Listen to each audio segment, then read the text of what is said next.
Cette mare paisible au bord du village Norasoba en Haute-Guinée est restée intouchable pendant un an, mais dans quelques instants elle sera envahie par une foule de quelques milliers de pêcheurs amateurs pour perpétuer la tradition qui date du XIVe siècle, Noradala, qui marque le début de la saison des pluies. Les participants arrivent de part et d'autre de la sous-préfecture. L'entrée est sécurisée et contrôlée de près par de jeunes volontaires. C'est une tradition de chez nous, très ancienne, et c'est pour ça que cela perdure. Qu'il s'agisse d'un mariage ou d'un baptême, on l'organise autour de cette date, car c'est l'événement majeur annuel de chez nous pour les enfants. Le collectif de jeunesse, que l'on appelle ici Barati, a géré toutes les activités. C'est eux qui galvanisent les troupes et qui participent à l'assainissement du caniveau. Chaque activité que vous voyez dans le village est organisée par ces jeunes. Les jeunes du village comme Moussa Kamara sont conscients de l'importance de l'événement perpétué depuis plus de 7 siècles.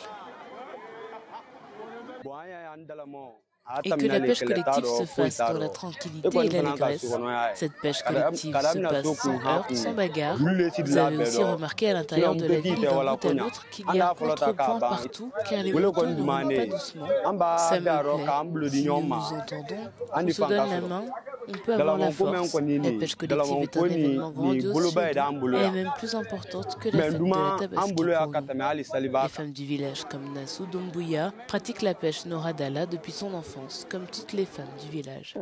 Ce que je peux dire aux jeunes, c'est qu'ils observent ce que nos parents nous ont légué. Il ne faut pas que nos enfants oublient cela, qu'ils préservent cela minutieusement.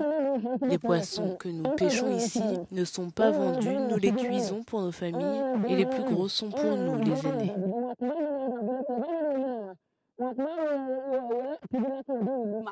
La mare rétrécit chaque année de plus en plus et le poisson devient rare. Les anciens sont inquiets. Ont le souci de protéger et de valoriser cette mare parce que ça fait partie de notre patrimoine historique et culturel. Les pêcheurs malheureux qui rentrent bredouilles espèrent une bonne pêche pour 2026.